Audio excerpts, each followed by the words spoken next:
So the first thing I want to take a look at is the PAM sequences for CCR5, which is chemokine receptor 5.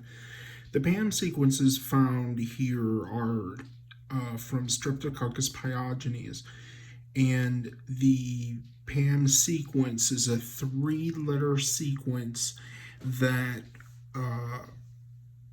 cleaves the phosphodiester bonds in DNA using a guide RNA and a CRISPR endonuclease. What we have here are the nucleotide GGs, guanines, all highlighted, and there's the rest of that specific protein. Now, here we have starting the guide RNAs. So the PAM sequence is in red. Protospace adjacent motif is what PAM stands for. PAM sequences are in red. Remember, I told you they're NGG. And the N can be any of the nucleotides.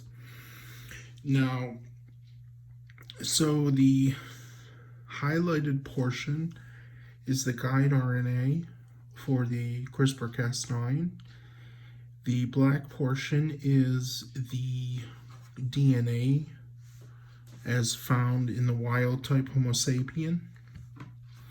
And so these are for CCR5. And if you'll see on the rear,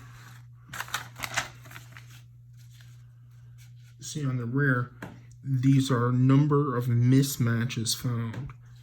So they're found only one time on each of these.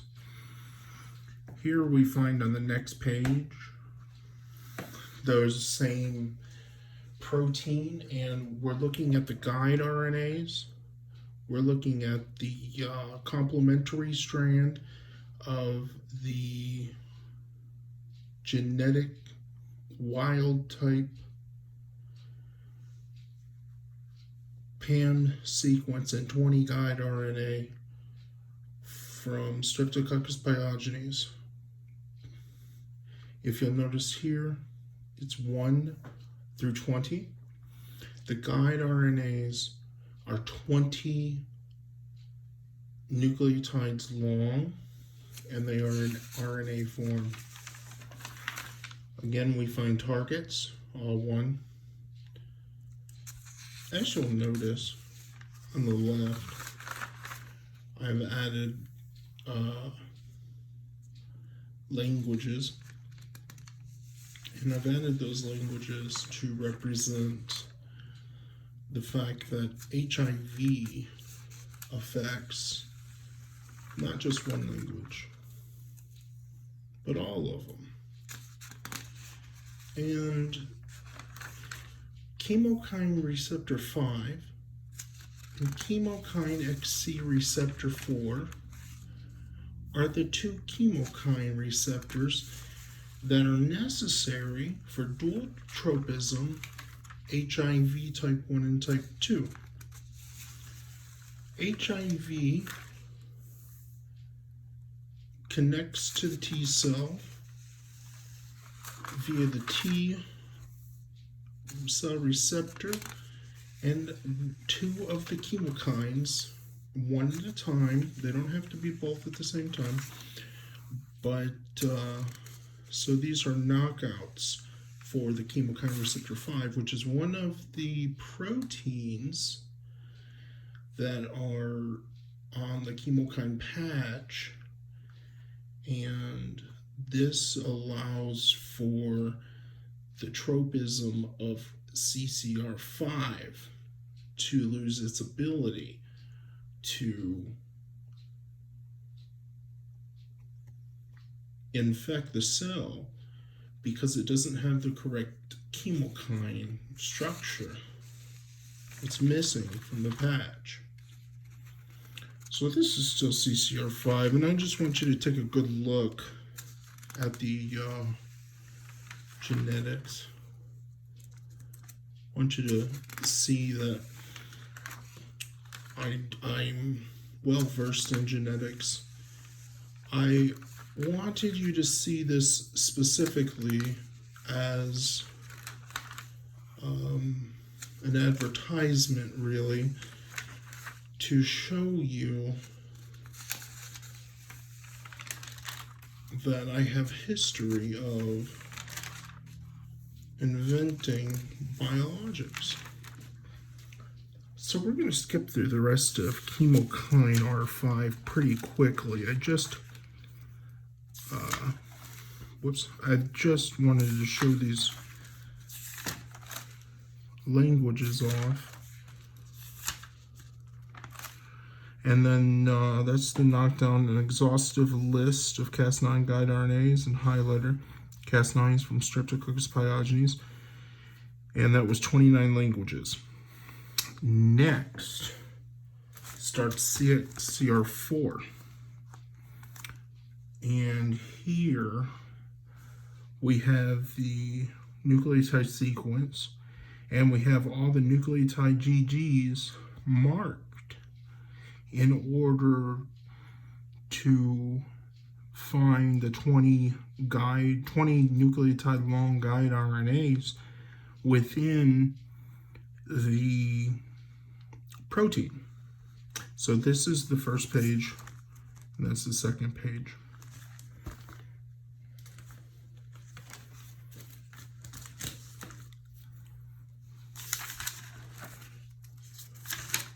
And the mismatches from there.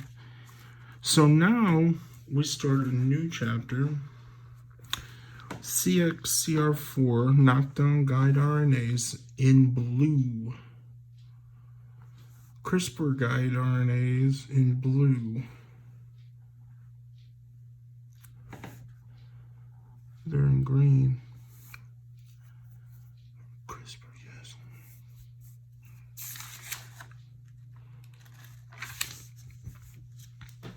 That's incorrect.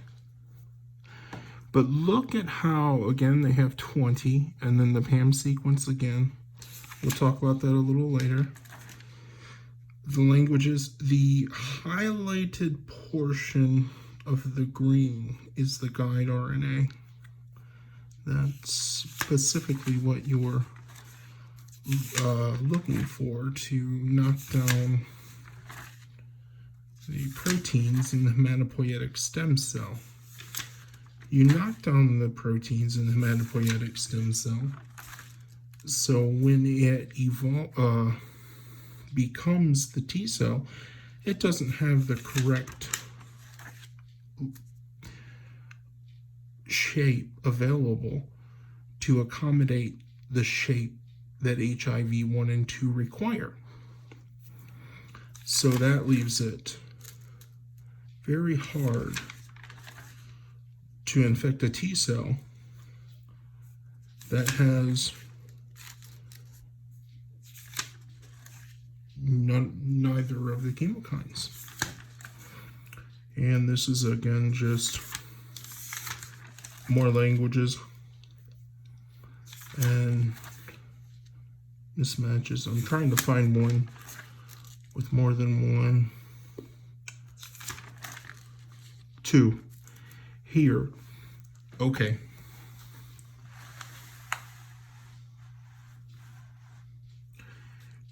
We found a mismatch of 2. So what that means, we're going to follow this over to here.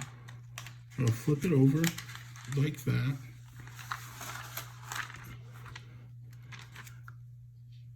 This guide RNA right here. Just make sure, okay, you can see it. This guide RNA in green has been found in 2 places on the human genome. That tells us we do not want to knock down that protein. We don't want to use that guide RNA because we don't want to accidentally knock down the wrong protein. That's why we run each of these guide RNAs through artificial intelligence. I don't know what the name of it is. We have to type all these in, and it runs it against all the sequences in the Homo sapien, and that's how you find out to make sure. Like the one, that's okay. That's we only find it one time in the Homo sapien genome, but twice on the genome here. Okay, let's.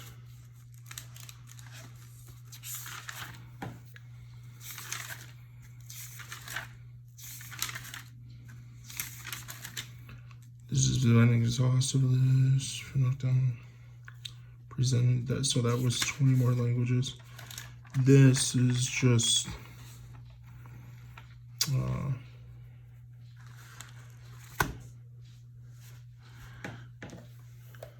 so that is the genetics necessary for the guide RNAs for CRISPR-Cas9.